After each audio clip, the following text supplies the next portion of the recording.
இயேசுவில் அன்பார்ந்த சகோதர சகோதரிகளே, காசேதான் கடவுளடா, இது கடவுளுக்கும் தெரியுமடா.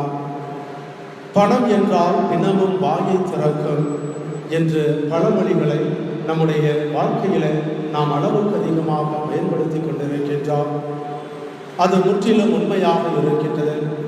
பல நேரங்களில் நாம் காசை கடவுளாக நினைத்து கொண்டு காசுக்காக அலைந்து திரிபவர்களாக, பொருட்களை சேர்த்து கொண்டிருப்பவர்களாக இருக்கின்றோம். பணத்தை அளவுக்கு அதிகமாக சேர்க்க வேண்டும் என்ற பேராசையோடு வாழ்ந்து கொண்டிருக்கின்றோம். பலர் நல்ல வழியில பணத்தை சேர்க்கின்றார்கள், கடினப்பட்டு உழைக்கின்றார்கள். இரவு என்றும் பாராமல், பகல் என்றும் பாராமல், மழை என்றும் பாராமல், வெயில் என்றும் பாராமல் எல்லா நேரங்களிலுமே கடினப்பட்டு உழைத்து வியர்வை சிந்தி பொருளை, பணத்தை சேர்க்கின்றார்கள். அது பாராட்டுதற்குரியது. பலர் தவறான வழிகளிலே பணத்தை சேர்க்கின்றார்கள். மற்றவர்களிடமிருந்து கொள்ளையடித்து, மற்றவர்களை ஏமாற்றி, மற்றவர்களுக்கு அளவுக்கு அதிகமான வட்டிக்கு பணம் கொடுத்து அவர்களுடைய இரத்தத்தை உறிஞ்சி தன்னுடைய செல்வத்தை பெருக்கிக் கொள்பவர்களையும் பார்க்கின்றோம். பணம், பொருள், செல்வம் இவற்றை நாம் எப்படி சேர்த்தாலும் அவை எப்பொழுதுமே நம்மோடு இருக்க போவது கிடையாது. நாம் சேர்த்து வைக்கின்ற பணம், பொருட்கள் எல்லாமே ஒரு நாள் நம்முடைய கையை விட்டு போய்விடும். இல்லை என்றால் நாம் அவற்றை விட்டு பிரிந்து சென்று விடுவோம். அதைத்தான் இன்றைய இறை வார்த்தை மூன்றுமே நமக்கு அழகாக எடுத்து சொல்லுகின்றது. முதல் வாசகத்திலே சபை உரையாளர் நம்மை பார்த்து சொல்லுகின்றார், வீணிலும் வீண், எல்லாமே வீண். உழைத்து சேர்க்கின்ற பணம் வீண், நீ கட்டி காக்கின்ற பொருள் செல்வம் வீண், உன்னுடைய பெயர் பெருமை எல்லாமே வீண். ஏனெனில் ஒரு நாள் அது உனக்கு நிரந்தரம் இல்லாமல் போய்விடும் என்று சொல்லுகின்றார். ஆணும் பார்த்த சகோதர சகோதரிகளே, நாம் வைத்திருக்கின்ற எதுவுமே நிரந்தரம் கிடையாது. பொண்ணோ, பொருளோ, சொத்தோ, சுகமோ, நம்முடைய உறவுகளோ, நண்பர்களோ யாருமே நிரந்தரமானவர்கள் கிடையாது. எதுவுமே நிரந்தரமானது கிடையாது. எல்லாமே ஒரு நாள் நம்மை விட்டு பிரிந்து செல்ல போகின்றது. காரணம், நாம் இந்த உலகத்தை சாராத மனிதர்கள். நாம் இந்த உலகத்திலே பிறந்து வளர்ந்திருந்தாலும் இந்த உலகம் நமக்கு சொந்தம் கிடையாது. இந்த உலகத்தில் இருக்கின்ற எதுவுமே நமக்கு சொந்தம் கிடையாது. நாம் அனைவருமே பிறக்கின்ற பொழுது எதுவும் இல்லாமல் பிறந்தோம். அதே போல ஒரு நாள் எதுவுமே எடுத்து செல்லாமல், எதுவுமே நமக்கென எடுத்துக்கொள்ளாமல் ஒரு நாள் நாம் கடவுளிடத்தில் செல்ல வேண்டும் என்பது இன்றைய இறை வார்த்தை நமக்கு கொடுக்கின்ற ஒரு செய்தியாக இருக்கின்றது. அன்பார்ந்த சகோதர சகோதரிகளே, நாம் வாழுகின்ற பொழுது இந்த உலகத்தில் நமக்கு பல சொத்துக்கள் இருக்கலாம், பல வீடுகள் நமக்கு சொந்தமாக இருக்கலாம், பல ஏக்கர் நிலங்கள் நமக்கு இருக்கலாம், பல எஸ்டேட் இருக்கலாம். ஆனால் உலக முடிவில், நம்முடைய வாழ்க்கை முடிவு வருகின்ற பொழுது கடவுள் எதையும் பார்ப்பது கிடையாது. இதோ இவனுக்கு 100 ஏக்கர் நிலம் இருக்கின்றது, எனவே இவன் இன்னும் கொஞ்ச நாள் வாழட்டும், இவனுடைய உயிர் எனக்கு தேவையில்லை என்று கடவுள் விட்டுவிடுவது கிடையாது. இதோ இவனுக்கு பல சொத்துக்கள் இருக்கின்றன, எனவே இவன் இன்னும் 50 ஆண்டுகள் வாழட்டும் என்று விட்டுவிடப் போவது கிடையாது. மாறாக ஒரு நாள் நாம் எல்லாவற்றையும் விட்டுவிட்டவர்களாக, எல்லாவற்றையும் துறந்தவர்களாக கடவுளிடத்தில் செல்ல வேண்டும். அன்பார்ந்த சகோதர சகோதரிகளே, ஆக சொத்து சேர்ப்பது என்பதோ, பணத்தை சம்பாதிப்பது என்பதோ, கடினப்பட்டு உழைப்பது என்பதோ தவறான காரியம் கிடையாது. மாறாக அது மட்டுமே நமக்கு வாழ்க்கை கிடையாது. நாம் வைத்திருக்கின்ற பணத்தினால் இறுதியிலே நம்முடைய உயிர் போகின்ற பொழுது அந்த உயிரை நாம் திரும்ப பெற்றுக்கொள்ள முடியாது.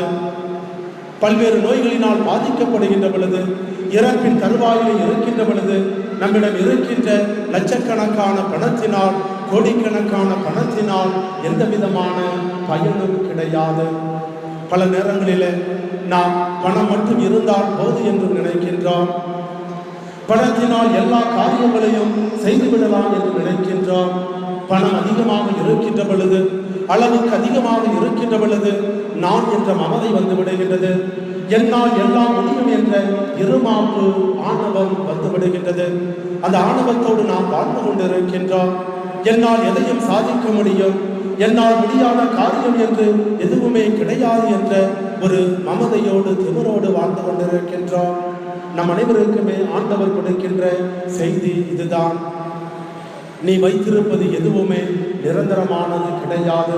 அதைத்தான் நற்செய்தியிலே பார்க்கின்றோம். ஒரு மனிதன் தனக்கு அளவுக்கு அதிகமான விளைச்சல் வருகின்ற பொழுது, இந்த விளைச்சலை கொண்டு நான் என்ன செய்ய போகின்றேன், இந்த விளைச்சலை வைக்கின்ற அளவுக்கு, தானியங்களை சேர்த்து வைக்கின்ற அளவுக்கு என்னிடத்தில் இடமில்லை என்று நினைக்கின்றான்.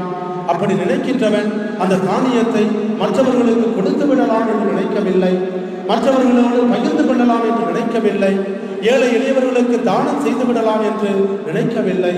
மாறாக நான் என்னுடைய வாழ்நாள் முழுவதும் உட்கார்ந்து சாப்பிடுவதற்கு தேவையான தானியங்களை நான் சேகரித்து வைக்க வேண்டும். எனவே என்னுடைய களஞ்சியத்தை இடித்து அந்த களஞ்சியத்தை பெரிதாக கட்டுவேன் என்று சொல்லி அவன் கட்டுகின்றான். அந்த நேரத்தில் கடவுளுடைய வார்த்தை அவனுக்கு அறிவிக்கப்படுகின்றது. கடவுள் சொல்லுகின்றார், அறிவிலியே, இதோ உனக்கென உன்னுடைய சுயநலத்திற்காக நீ தானியங்களை சேர்த்து வைக்கின்றாய், பொருட்களை சேர்த்து வைக்கின்றாய். ஆனால் உனக்கு ஒன்று தெரியுமா? இன்று இரவே உன்னுடைய உயிர் உன்னுடைய உடலை விட்டு பெரிய போகின்றது. அப்பொழுது என்ன செய்ய போகின்றாய்? நீ சேர்த்து வைக்கின்ற தானியங்களினால் உனக்கு என்ன பயன் வரப்போகின்றது என்று சொல்லுகின்றார். அவனுடைய உழைப்பும் அவன் சேர்த்து வைத்த தானியமும் அவனுக்கு வீணாகி போகின்றது. சபை உரையாளர் சொல்லுவது போல, வீணிலும் வீண், முற்றிலும் வீணாக போவதை பார்க்கின்றோம். அதே போல்தான் அன்பார்ந்த சகோதர சகோதரிகளே, பல நேரங்களிலே நாம் கஷ்டப்பட்டு உழைக்கின்றோம், ஓடி ஓடி உழைக்கின்றோம். நம்முடைய உடல் நலனையும் பொருட்படுத்தாமல், நேரத்திற்கு நேரம் சாப்பிடாமல், நோயை குணப்படுத்த தேவையான மாத்திரை மருந்துகளை சாப்பிடாமல் கூட நாம் உழைக்கின்றோம். பணத்தை சம்பாதிக்கின்றோம். யாருக்காக, எதற்காக? இன்றே இறந்து போய்விட்டோம் என்றால் நாம் சேர்த்து வைக்கின்ற பணம் யாருக்காக? சிந்தித்து பார்ப்போம். அன்பார்ந்தவர்களே, நிரந்தரமற்ற பொருட்களின் மீது நம்பிக்கை வைக்காமல், நிரந்தரமான கடவுளை மட்டுமே நம்பி, கடவுளை மட்டுமே நாம் ஆதாயமாக்கிக் கொண்டு, கடவுளை மட்டுமே சொந்தமாக்கிக் கொண்டு, கடவுளுக்காக மட்டுமே நாம் வாழ வேண்டும் என்று இன்றைய 3 வாசகங்களும் நமக்கு அழைப்பு விடுக்கின்றன. அதைத்தான் மத்தேயு நற்செய்தி 16வது அதிகாரம் 26வது வசனத்திலே நாம் ஆண்டவர் இயேசு சொல்லுவதை பார்க்கின்றோம். இந்த உலகம் முழுவதையுமே ஒருவன் தனக்கு சொந்தமாக்கி கொண்டாலும் அவன் தன்னுடைய ஆன்மாவை இழப்பானானால் அவனுக்கு வருகின்ற பயன் என்ன? இந்த இறை வார்த்தையை புனித லோயோலா இக்னாசியார் தன்னுடைய வாழ்க்கையில அடிக்கடி பயன்படுத்துவார். இன்றைய நாளிலே லோயோலா இக்னாசியாருடைய திருவிழாவை நம்முடைய திருச்சபை கொண்டாடி மகிழ்கின்றது. அவர் தன்னுடைய பிரசங்கத்தின் போது அடிக்கடி பயன்படுத்துகின்ற இறை வார்த்தை இந்த வார்த்தை. ஒரு மனிதன் இந்த உலகத்தை தனக்கு சொந்தமாக்கிக் கொள்வானால் அவன் தன்னுடைய ஆன்மாவை இழக்கின்ற பொழுது, தன்னுடைய வாழ்வை இழக்கின்ற பொழுது அவனுக்கு அந்த செல்வங்களினால் வருகின்ற பயன் என்ன?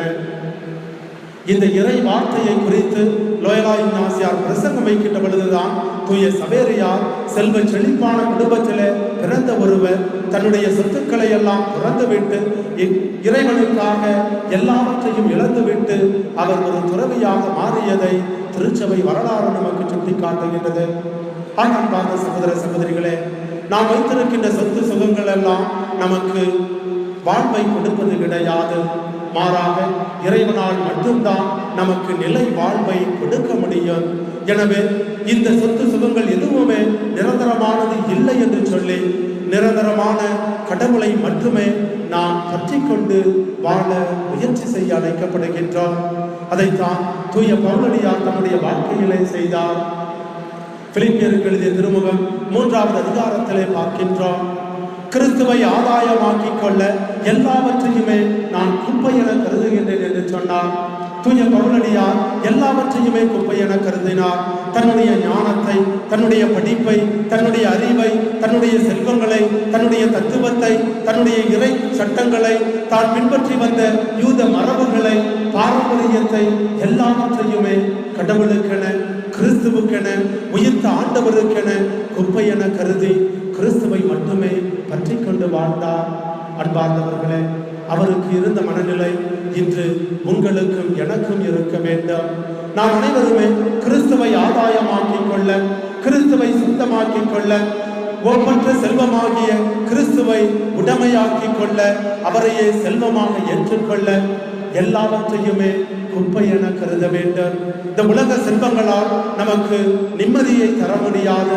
இந்த உலக செல்வங்களால் நமக்கு மன நிறைவை தர முடியாது. இந்த உலக செல்வங்களால் நமக்கு நித்திய இளைப்பாற்றியை தர முடியாது. இந்த உலக சொத்து சுகங்களால் நம்முடைய ஆன்மாவுக்கு வாழ்வை கொடுக்க முடியாது. ஆன்மாவுக்கு நித்திய பேரின்பத்தை தர முடியாது. மாறாக கடவுளால் மட்டும்தான் தர முடியும். கடவுளால் மட்டும்தான் நம்முடைய ஆன்மாவுக்கு வாழ்வை கொடுக்க முடியும். நம்முடைய அழிந்து போகின்ற ஆன்மாவை காப்பாற்ற முடியும். ஆக அன்பார்ந்த சகோதர சகோதரிகளே, ஆண்டவரை பற்றிக் கொள்வோம். ஆண்டவரை சொந்தமாக்கிக் கொள்ளுகின்ற பொழுது நமக்கு எல்லாமே வரும். சொத்து சுகங்கள் இருப்பது தவறு என்று நான் சொல்ல வரவில்லை. பணத்தை சம்பாதிப்பது தவறு என்று நான் சொல்லவில்லை. மாறாக பேராசையோடு அளவுக்கு அதிகமாக மற்ற மனிதர்களை ஏமாற்றி மற்ற மனிதர்களிடமிருந்து திருடி சேர்த்து வைத்த பணம் நமக்கு அழிவை தரும். நம்மிடம் இருக்கின்ற பணத்தை பொருளை மற்றவர்களோடு பகிர்ந்து வாழுகின்ற பொழுது அது நமக்கு வாழ்வை தரும். ஆக அன்பார்ந்த சகோதர சகோதரிகளே, பல நேரங்களிலே நாம் வாழ்கின்ற சமுதாயத்திலே நம்மிடம் இருக்கின்ற சொத்துக்களையும் சுகங்களையும் வைத்து செல்வங்களையும் உறவுகளையும் வைத்து நம்முடைய அந்தஸ்தை கௌரவத்தை நாம் மதிப்பிடுகின்றோம். நாம் லட்சாதிபதி என்று அழைக்க ஆசைப்படுகின்றோம். கோடீஸ்வரர்கள் என்று அழைக்கப்பட ஆசைப்படுகின்றோம். சமுதாயத்தில் வசதி படைத்தவர் பெரிய பணக்காரர் என்று அழைக்கப்பட ஆசைப்படுகின்றோம். ஆனால் எப்பொழுதாவது நல்ல மனிதன் என்று அழைக்கப்பட ஆசைப்படுகின்றோமா? மற்ற மனிதர்கள் நம்மை பார்த்து ஓ இவர் பெரிய பணக்காரர் என்று சொல்வதில் தான் பெருமைப்படுகின்றோம். ஆனால் ஒருபோதும் இவர் தாராள குணமுடையவர், இவர் நல்ல மனிதர், ஏழை எளியவர்களுக்கு உதவி செய்கின்றவர் என்று மற்றவர்கள் அழைப்பதிலே நாம் மகிழ்ச்சி அடைகின்றோமா? சிந்தித்து பார்ப்போம். நல்ல மனித நேயத்தோடு வாழுகின்ற பொழுது நம்மிடம் இருப்பதை ஏழை எளியவர்களுக்கு கொடுத்து அவர்களுடைய வாழ்க்கை தரத்தையும் உயர்த்தி அவர்களும் நம்மோடு சமமாக வாழ வேண்டும் என்று ஆசைப்படுகின்ற பொழுது கடவுளுடைய ஆசீர்வாதம் நமக்கு நிறைவாக கிடைக்கும். அன்பார்ந்த சகோதர சகோதரிகளே, ஒப்பற்ற செல்வமாகிய கிறிஸ்து நமக்காக எல்லாவற்றையும் துறந்தார். அவர் இறை மகனாக இருந்த பொழுது மனிதர்களாகிய பாவிகளாகிய நாம் புனித நிலைக்கு உயர்த்தப்பட வேண்டும், நானும் இறை நிலைக்கு உயர்த்தப்பட வேண்டும் என்பதற்காக அவர் தம்மையே தாழ்த்தினார். நம்மை உயர்த்துவதற்காக தன்னுடைய உயிரையும் தியாகம் செய்தார். அந்த ஒப்பற்ற ஆண்டவர் இயேசு கிறிஸ்துவுடைய சீடர்களாக வாழ அழைக்கப்பட்டிருக்கின்ற நாமும் அவரை போல மனநிலை கொண்டு வாழ வேண்டும். அவர் எப்படி நாம் அனைவருமே அவரோடு சமநிலையிலே வாழ வேண்டும் என்று ஆசைப்பட்டாரோ அதே போல நாம் வாழுகின்ற சமுதாயத்தில் இருக்கின்ற ஏழை எளியவர்கள், ஒடுக்கப்பட்டவர்கள், நசுக்கப்பட்டவர்கள், புறக்கள்ளப்பட்டவர்கள் எல்லாருமே நமக்கு சமமாக வாழ வேண்டும் என்ற எண்ணத்தோடு நம்மிடம் இருப்பதை அவர்களோடு பகிர்ந்து வாழ வேண்டும். ஆண்டவர் இயேசு எல்லாவற்றையும் மற்றவர்களுக்காக பகிர்ந்து வாழ்ந்தார். அப்படி வாழுகின்ற பொழுது இறைவனுடைய ஆசீர்வாதம் அருளும் நமக்கு நிறைவாக கிடைக்கும். மேலும் அன்பார்ந்த சகோதர சகோதரிகளே, இறுதியாக ஒரே ஒரு காரியம், நாம் அனைவருமே இந்த உலகத்திலே வாழ்ந்தாலும் உலகம் நிரந்தரம் கிடையாது. இந்த உலகத்தை சுற்றி பார்க்க வந்த விருந்தாளிகள், சுற்றுலா பயணிகள் என்று ஒரு ஞானி சொல்வார். அது உண்மைதான். இந்த உலகத்தை நாம் சுற்றி பார்க்க வந்திருக்கின்றோம். இந்த உலகத்திலே கொஞ்ச காலம் வாழ்வதற்காக வந்திருக்கின்றோம். அந்த வாழ்க்கையின் முடிவிலே நாம் இறுதியிலே இறைவனிடத்திலே செல்ல வேண்டும். ஒரு துறவியானவர் தன்னுடைய இல்லத்திலே, துறவர இல்லத்திலே வாழ்ந்து கொண்டிருந்தார். அப்பொழுது அந்த வழியாக ஒரு பயணம் செய்கின்ற ஒரு பயணி வந்து கொண்டிருந்தார். வர்ற வழியிலே இரவாகிவிட்டது. எனவே அந்த துறவியினுடைய இல்லத்திலே தங்கி காலையிலே சென்று விடலாம் என்று சொல்லி அந்த துறவியிடத்திலே போய் அந்த பயனை கேட்கின்றார். ஐயா, இன்று இரவு மட்டும் நான் உங்களோடு தங்கி செல்லவா என்று. அந்த துறவியும் தாராளமாக நீங்கள் வந்து தங்கிக் கொள்ளலாம் என்று அந்த பயணியை அழைத்து செல்லுகின்றார். துறவியுடைய இல்லத்திற்கு அந்த பயணி செல்லுகின்றார். சென்றவருக்கு ஒரே ஆச்சரியம். ஏனெனில் அந்த இல்லத்திலே ஒரு பொருட்களும் கிடையாது, எதுவுமே கிடையாது. அந்த வீடு காலியாக இருந்தது. அந்த பயணி அந்த துறவியிடத்திலே கேட்கின்றார், சுவாமி, உங்களுடைய வீட்டில் எதுவுமே இல்லையே, ஒரு பொருளுமே இல்லையே, ஏன் இப்படி ஒன்றுமில்லாமல் வாழ்ந்து கொண்டிருக்கின்றீர்கள் என்று கேட்கின்றார். அதற்கு அந்த துறவி அந்த பையனிடத்தில் பதிலுக்கு கேள்வி கேட்கின்றார்.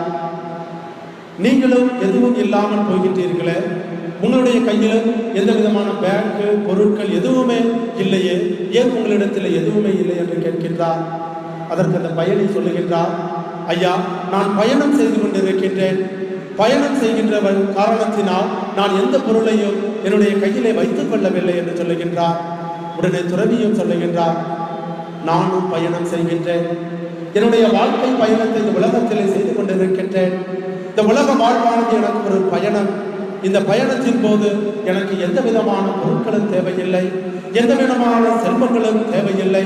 இந்த பயணத்தை நான் முடித்துவிட்டு கடவுளிடத்திலே செல்கின்ற பொழுது என்னுடைய ஆன்மாவானது பரிசுத்தமாக இருக்க வேண்டும். என்னிடத்திலே பொருட்கள் இருக்கின்ற பொழுது, சொத்துக்கள் இருக்கின்ற பொழுது, செல்வங்கள் இருக்கின்ற பொழுது நான் பல பாவங்களை புரிந்து விடுவேன், பல தவறுகளை செய்து விடுவேன். அப்படி செய்தால் என்னுடைய இந்த உலக பயணத்தை முடித்துவிட்டு நான் கடவுளிடத்திலே செல்லுகின்ற பொழுது என் ஆன்மாவானது பாவம் நிறைந்த ஆன்மாவாக இருக்கும். கடவுளை பார்க்கின்ற தகுதி அற்ற ஒரு ஆன்மாவாக இருக்கும். கடவுள் தர இருக்கின்ற நித்திய பேரின்ப வாழ்வை பெறுவதற்கு தகுதியற்ற ஆன்மாவாக போய்விடும். அதனால் தான் இந்த உலக பயணத்தை நான் மேற்கொள்ளுகின்ற பொழுது எதுவையும் எந்த பொருட்களையும் வைத்துக் கொள்வதில்லை என்று சொன்னாராம். அன்பார்ந்த சகோதர சகோதரிகளே, நாம் அனைவருமே இந்த உலகத்திலே பயணம் மேற்கொள்ளுகின்றோம். விசுவாச பயணம், விண்ணகத்தை நோக்கிய பயணம். நாம் எங்கிருந்து வந்தோமோ அந்த இடத்தை நோக்கிய பயணம். விண்ணகம்தான் நம்முடைய தாய் நாடு. ஆண்டவர் இயேசுதான் நம்முடைய தந்தையாகிய இறைவன். அவரை நோக்கிய பயணத்தில் நாம் ஈடுபட்டு கொண்டிருக்கின்றோம். இந்த பயணத்தில் நம்முடைய ஆன்மாவை காக்கக்கூடிய ஒரே ஒரு விஷயம் விசுவாசம் மட்டும்தான். நம்மிடத்தில் இருக்கின்ற பொருட்கள் நமக்கு எதையும் கொடுக்க போவதில்லை, அதனால் எதையும் சாதிக்கப் போவதில்லை.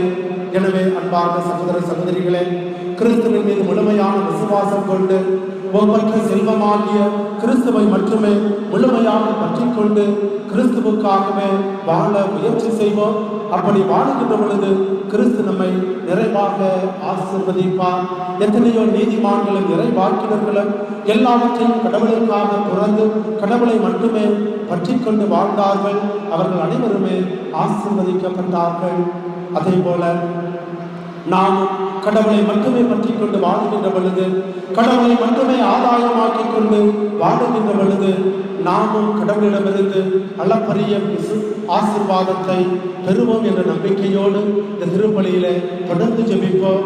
இறைவன் நம் அனைவரையும் நம்முடைய குடும்பங்களையும் ஆசீர்வதிப்பாராக. ஆமென்.